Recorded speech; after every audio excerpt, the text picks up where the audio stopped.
Welcome to Undercurrents of Romance, the show that celebrates every subgenre of romantic fiction. In each episode, I peel back the layers of your favorite love stories and chat with the talented authors who bring them to life. I'm your host, Tracey Devlyn. Now, let's dive in with today's guest. Hello, Romantics. I'm here with Rebecca Armitage to talk about her debut romance, Heir Apparent. Welcome to the show, Rebecca. Thank you. It's such an honor. I'm so pleased to be here.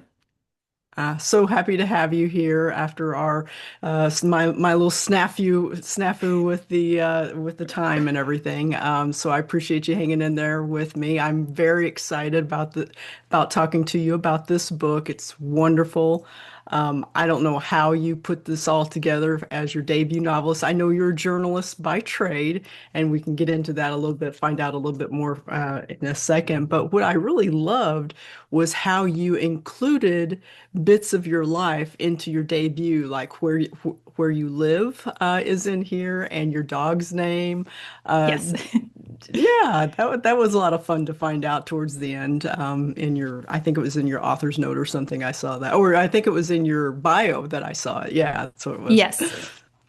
Yeah, I mean, it wasn't really strategic. My dog and then my in-laws' dog, they're just so hilarious. Like they were just born to be put on the page. So I knew I wanted animals in there because I find animals in books so they have such a beautiful, pure function in storytelling, I think, because they can't really communicate, but they seem to have such a soul on the page. So they Yeah. just had to be. And I really just didn't think about it. I was just like, oh, she'll have a dog and he'll be my dog, Gino. Yeah, it was great. I love the dog's Ragu, I think was the other dog's Yeah. name. Yeah, they added a just a fun element, kind of almost like a human. It brought Lexi, who is your main protagonist.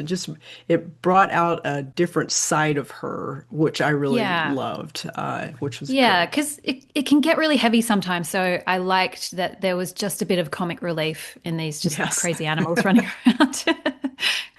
All right. Well, before we dive too much further into the heir apparent, I'd love to hear more about you and your writing journey. Yeah, so I am a journalist here in Australia. I work at the Australian Broadcasting Corporation, which is probably the equivalent to NPR in the US. And I work a lot in international news, which means for us means everything beyond Australia's shores. So I don't really write about my own country. I write about the world, and I work Okay, with the foreign correspondents. great. And yeah, it's a great job. It's very fast paced, and we cover everything from wars to elections to just literally everything. But the royals were becoming increasingly a part of our jobs because in the last 5 years, it was just such a dramatic time in the House of Windsor, the British Mm, royal family, where you had Elizabeth die and Charles take over.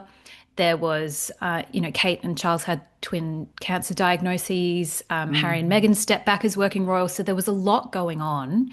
And Australia, Charles is our head of state still, so he has a special relevance to our audience politically because he's literally the king of Australia. So we often forget that, but he still is. Mm. So it was part of our remit to cover it, but there was just so much going on that I kind of just scrubbed in, and I was like, I'll do it. I'm happy to do it because I think it was nice for the audience to have a bit of a break as well. Like we do have to cover the terrible things that happen in the world, but I think the interest in royalty was interesting because I think it can be treated seriously and it's a smart subject and it doesn't have to be frivolous the way it's sometimes seen because I think royalty gives us the opportunity to talk about family and relationships. And I think that's what makes it interesting to people. But it's also a nice diversion from the drudgery of the Mhm. news cycle. So I was just writing about them more and more and more. And I had this idea for the book as I was reporting on the royals. And it got to a point, I thought about it for 5 years, I think, before I actually sat down and wrote it. And when I wrote it, I did it in 6 months. It just poured out of me because I'd spent so Wow. long planning it in my brain. And then I thought, well, maybe I'll just be a little bit delusional and try and get it published.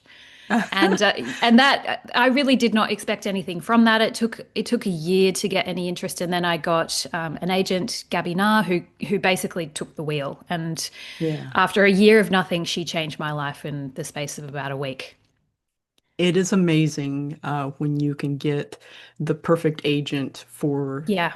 you're right that they get what you write and they can be a real champion for your work, and then they have to sell it obviously to publishing house and editors and things like that. So having the right agent, not just any old agent, but the right agent makes such a difference. And it's hard for debut novelists to really get that because you just want an agent so badly, right?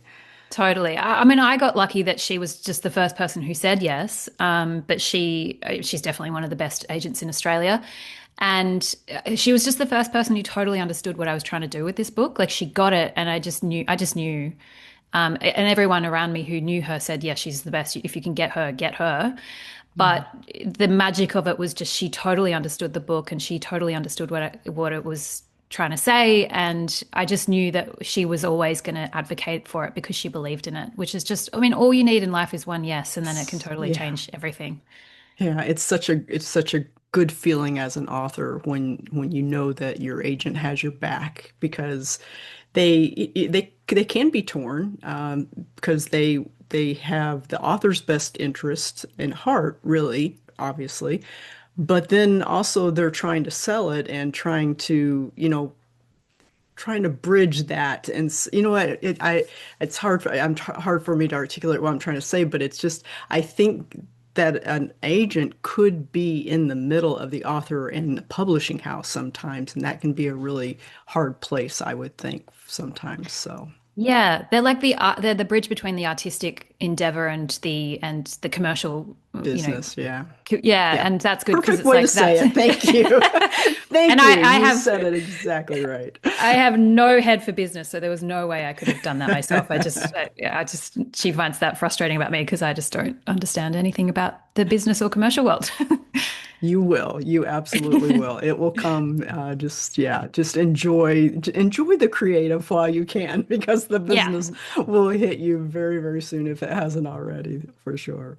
Well, this is the first Royals romance, believe it or not. I know I've read so many romances, but this is the first contemporary romance that I have read, and I loved it. I didn't know quite what to expect. I have to be honest, but I really, really loved it. And so in your own words, so that I don't give any spoilers, why don't you tell us a little bit about Lexi's story, if you would? Yes. So Lexi is I would describe her as a wayward British princess. So she is third in line to the British throne, but she has fallen out with the family and she's moved away. She's moved all the way to Australia, to the island of Tasmania, which is right down the bottom. And she's pursuing a different kind of life. She wants to be a doctor, so she's a medical resident at a hospital. She's living with friends and she has a lot of trauma from her past and she has a lot of secrets, and it's sort of destroyed her relationship with her father and her brother. Her mother died, and that seems to be an inciting event that really tore that family apart. Mhm. And after 10 years in Australia, where she really does not feel royal anymore, she has a best friend called Jack, who she is deeply but secretly in love with. And that's a secret even from herself. She's quite an avoidant person. Everything's about to change between them. And then a helicopter spins into view, and it is a palace aide coming to inform her that her father and brother have died. And she's now the heir to the throne. And she has to come back to the UK with him, which she does, but she doesn't know what she wants to do. So her grandmother, who's the queen, gives her a year to decide if she's going to stay and embrace this fate, or if she wants to, she can go back to Australia and be a private citizen. Any more is a Yeah, spoiler. yeah. I know, right? Yes, and the anticipation of what is she going to do is just, it's crazy. You did such a great job with the anticipation part. Plus, you also have a couple of guys in there. Jack obviously is in the love interest, but also while she's away from Australia, there comes another guy that you have to wonder and worry about as a reader. So Yes, yeah, yes. So there's yeah, go ahead. I'm sorry, go ahead.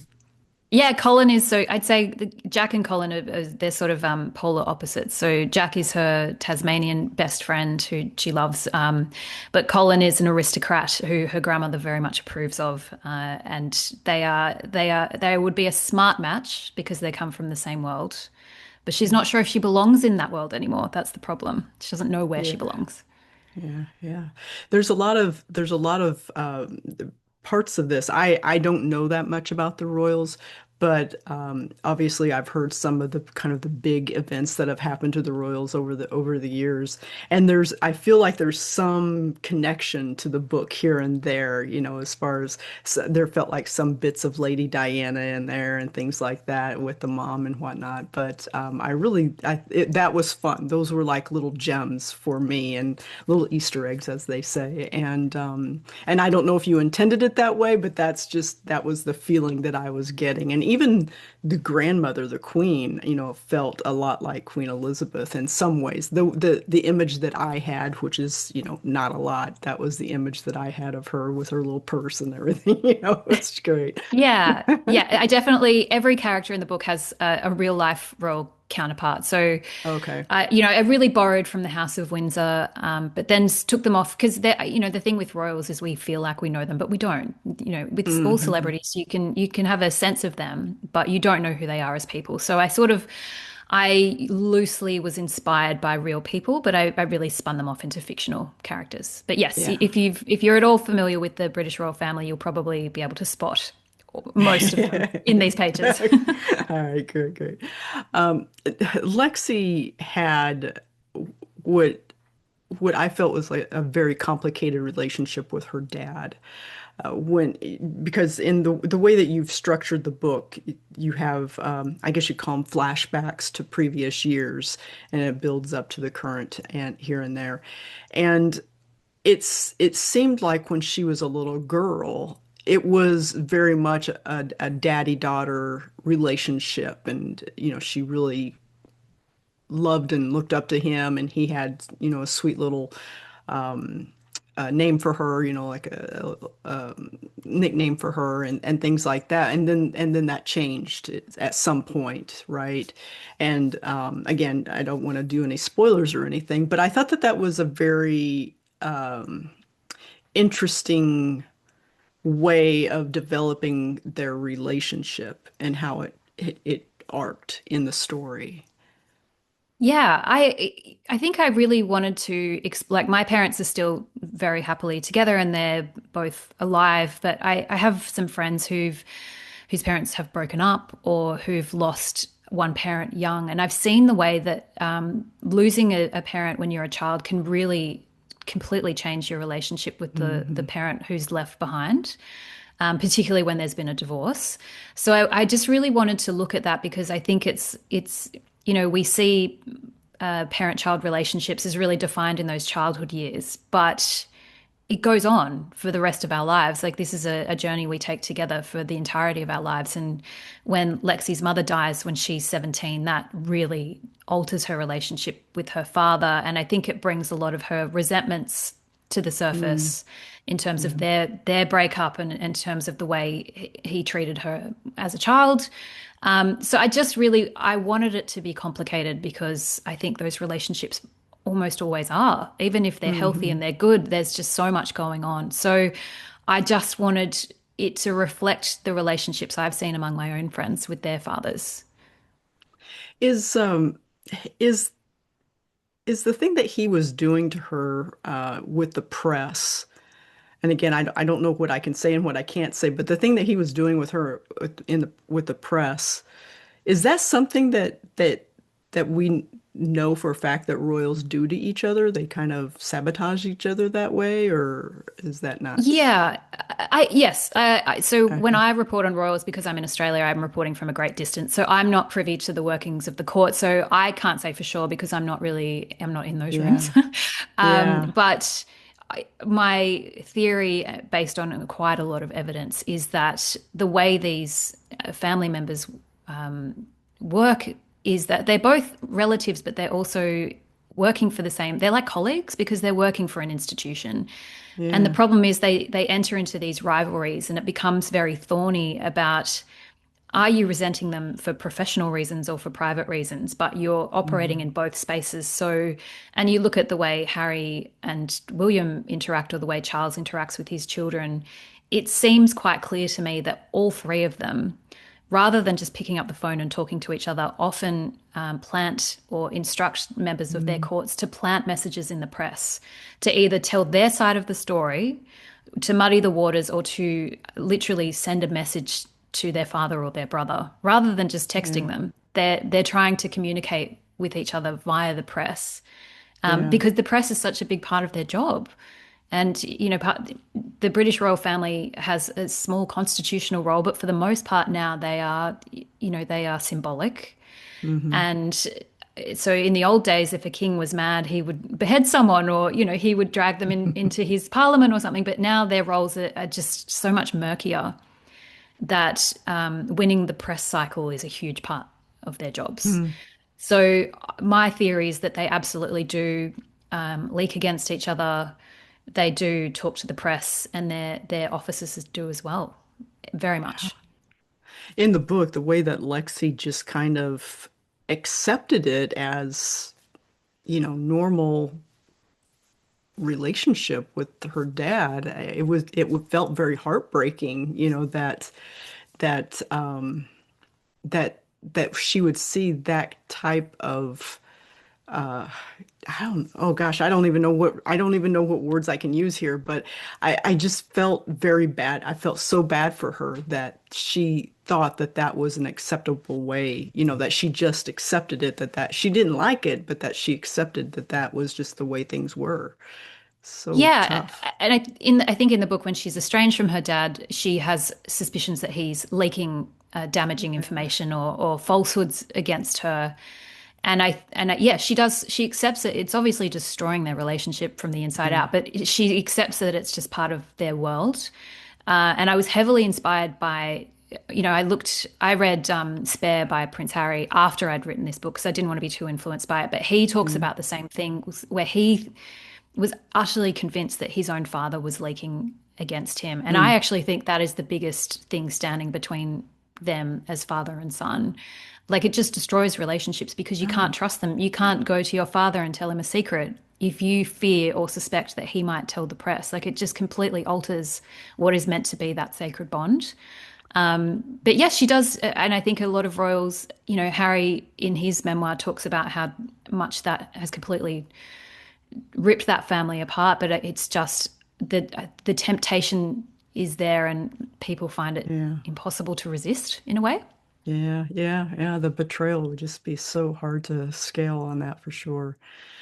Well, I'm not sure what is fact and fiction, but you provide what feels like a tremendous amount of detail about the royal's life.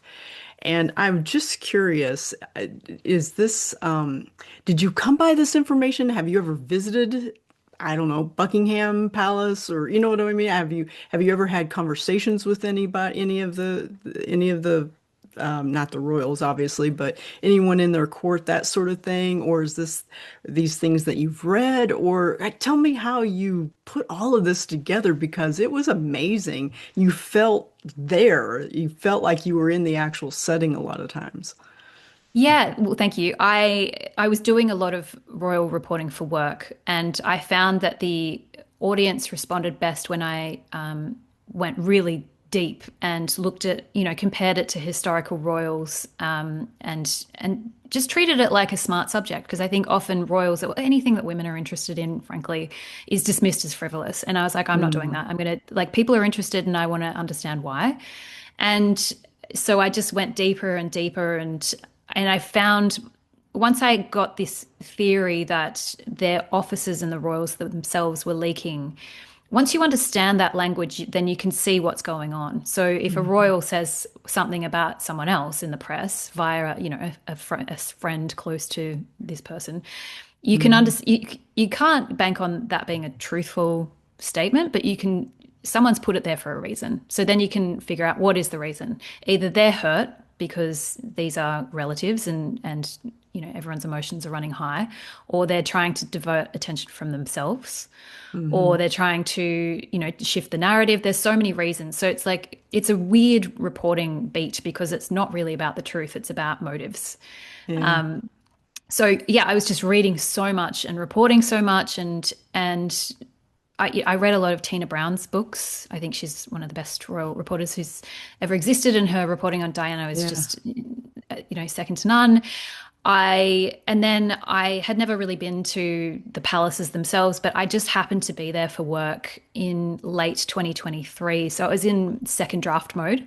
And so on my days off, I would go to Buckingham Palace and Kensington Palace, and I'd go to all these locations, not really to look at the big things, but to look at, the doorknobs and what does it smell Yeah. like and what does the floor feel like? Because that's what's going to place you in these rooms. So I was probably, the security guards were probably like, what is this woman doing? Because I was just like, looking at the ties, holding the curtains back, but I just wanted a real sense of what it was like to live in these rooms. So, Yeah. yeah, it was a professional endeavor that just turned into an artistic one over many years. Hmm. Yeah, yeah, it was interesting. And the name of the location is escaping me right now, but where Amira and Lexi were staying in that apartment, apartment number one, and you talk about the courtyard and how they watch each other through the curtains and Yeah. things like that. It's all those little details that I just found really fascinating, that obviously I've never come across before. So it was great.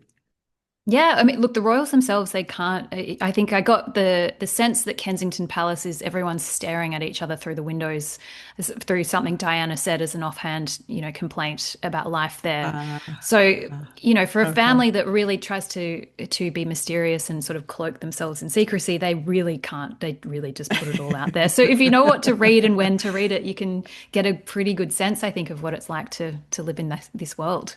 Yeah, yeah, no, that's great. So one of the things that I like to dive into on this show is finding the story's undercurrent with the author, and it's that second beating heart of the story that tends to flow beneath the love story, right? So what do you think is the undercurrent that is flowing beneath Chloe's story here? I think what it's ultimately about is it's one woman's coming of age story. So she has to decide what kind of life she wants to live. She has made decisions that have estranged her from her family duty and her family themselves and from the institution. But it's at some point, I think she's always got this, she's always like, I could go back if I wanted to. She's got a foot in both worlds. She's left a Yeah. little crack open so that she could always go back to royal life if she wants. And by becoming the heir to the throne, that forces her to make a decision. She's going to have to pick either a private life or a public one. She's going to Hmm. have to pick her desire for freedom or her duty to her family. She's going to have to pick a very public type of service or a private one as a doctor. Hmm. So I think what Jack represents is he's one kind of life for her, but this is ultimately one woman's story about growing up, frankly, about Hmm. becoming, she's 29, about to turn 30, but she's still very much a child in many ways. And this is the moment that she needs to grow up. And Yeah. so, yeah, it's Lexi's story first, and then there is the story of her and Jack as well. Yeah, absolutely. Okay, great. Well, just to um, go a little bit behind the scenes here, one of the questions I like to ask authors is, do you have any, I guess, did you develop any rituals to help you get into the writing mindset as you were writing this story?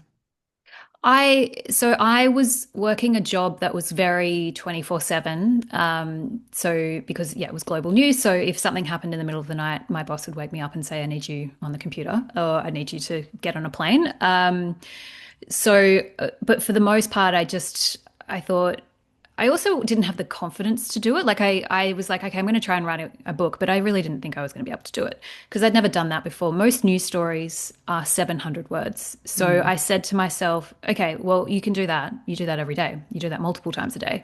So what if in the evenings when you're not busy, what if we set aside 2 hours to do 700 words and then we do that every night? And it was hard in the beginning because it was so different from everything I'd ever done. But after a while, it became a habit. And then I wrote the book every night, 700 words at a time. Uh, and I would retreat. I work from home because all my colleagues are overseas. But I didn't work in my office. I wrote by the fire because I mm, needed that sense of transition from professional life yeah. to artistic one. So I would, yeah, Yeah. sit by the fire with my laptop and as Smart. soon I did the 700 words. Sometimes I would do 900 or 1200. But as soon as I had hit 700, I would give myself permission to log off if that's all I had inside me. Yeah. Oh, that's great. No, that's a great ritual and honestly really smart to change locations for your creative side that you recognize that so early in your writing career here that would be something that would kind of flip a switch in your mind almost. Would go from business to Yeah. creative. That's amazing. That's great. And it's, we don't always have a lot of space in our homes, but I think even just changing chairs, like if you Yeah. work in one chair, just at the dining table, just move to another one. Because I think it says something to your brain like, okay, we're in that different speed now. I just think it's really helpful. Yeah, absolutely. One of the things I always love asking debut novelists is that being a debut, you are hit with a lot of firsts. And by that, I mean you get to see your first cover, you get your first editorial letter, your first book tour, all of these wonderful firsts, sometimes scary firsts. You know, there's the gamut of emotion going on there. But what first was the most emotional or made you the happiest?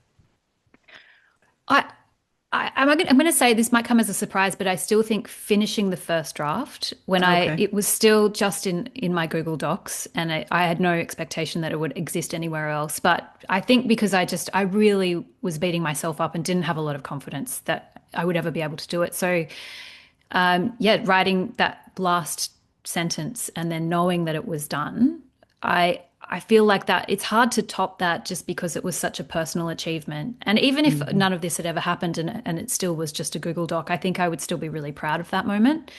And I think often the problem with any sort of artistic endeavor is we're told it has to be, you have to make a way to, turn it into capitalism. Like you have to sell it, or Yes. you have to, Yeah. and I think that stands in a lot of people's way. But sometimes just the joy is in the creation and the knowledge that you did that. So that for me will always be a core memory. And I think receiving the phone call from my agent that we received a really good offer from my Australian publisher as well, that was, I mean, I'm still mentally back there because I really just didn't expect any of this. I'm still Yeah. kind of standing on with the phone pressed to my ear, in the lobby of my office building, being like, "What?" Those are still the two big ones for me. But I think just completing it was a Yeah. huge moment. Yeah, absolutely. It absolutely is. So, a couple of things I like to ask authors too is about tropes in the book. And can you think of, I know this sometimes can be hard to think of right off the top of your head, but can you think of any tropes that that readers could look forward to in this story? Yes, there's definitely a friends to lovers arc, which is my personal favorite romance trope. I love when two people are Yeah. friends and I they I admire agree. each other on an intellectual level, they like each other, they look up to each other, and then it turns into something more. I love that. I Yeah, just I do like too. enemies to lovers is very sexy and very exciting, but I just think there's something so tender and beautiful about friends suddenly seeing Hmm. each other differently. So that's that. I'd say that is the main trope in this book, and it's my Okay. personal favorite. Yeah, absolutely. No, I love it too. And then have you read any romance books lately that you would recommend to our audience? Yes, yes. I really liked Once Upon a Time in Dollywood by Ashley Gordon, I want to say. That was a Reese's Book Club pick a few months ago. Okay. So that's about, I love when the characters are really complicated. So it's about a woman who's grieving and then she has to go back to her hometown. And then the man next door has a child and they don't like each other and then they do. I love that. Um, and I also liked, this is an Australian one, so it's probably only available in Kindle in North America, but it's called A Smart Girl's Guide to Second Chances by Steph Vizard. That's my Okay. favorite romance this year. It's about a woman who's about to get married, and then the man who broke her heart suddenly comes back into her life a month before the wedding. But that's again, it's very much about this woman's personal journey. Like the love triangle is like it's so compelling because you kind of want her to pick both. Like they're both such wonderful options that it's Yeah. like I don't know what she's going to do. So I Can't highly recommend. decide. I read that in I think 12 hours because I just could Oh, not wow. get off the couch. I had to finish it. Right, great. No, those sound wonderful. Thank you for that. Well, before we go, can you give us a hint about what's coming up next? Yes, so I have a two-book deal with my Australian publisher, so I'll be delivering that soon. It's not in the world of the heir apparent, it's a completely different story. So that's due in a couple of months. So we'll see if that sells internationally as well. I'm on a break from my journalism career, but I'll be heading back to the office in June as well. So I'll Okay. be much, much refreshed after a break. Wonderful. All right, great. Well, Yeah. we will look forward to number two when it does show up Yeah, for sure. thank you. You betcha. Folks, when this episode airs, the heir apparent will be out, so be sure to grab your copy. You can check out Rebecca's website at rebeccaarmitage.com. Beck, what social media platform are you most active on? Definitely Instagram, Rebecca Armitage author. That's where I spend most of my time. And I love when readers chat to me and message me and say they're reading the book and they've got thoughts. I love that. So please don't hesitate Oh, if you want to talk about it. I'd love talking that's about it. that's great. That's wonderful. It's nice that you make yourself accessible to readers. That's wonderful. All right, Beck. Well, thank you so much for joining me. This was so much fun. I loved talking to you about the heir apparent, and congratulations on your debut novel. It's such an accomplishment. I'm so happy for you. I wish you many, Thank many you. sales. Thank you. Yeah, me too. Thank you very much. It's been such a lovely chat. Thank you. Great. Many thanks to everyone listening. I hope you enjoyed this week's episode of Undercurrents of Romance. You can find more information about the show at tracydevlyn.com/podcast. Undercurrents of Romance is a proud member of the Authors on the Air Global Radio Network. I'll be back soon with another great romantic read. In the meantime, enjoy the adventure, everyone.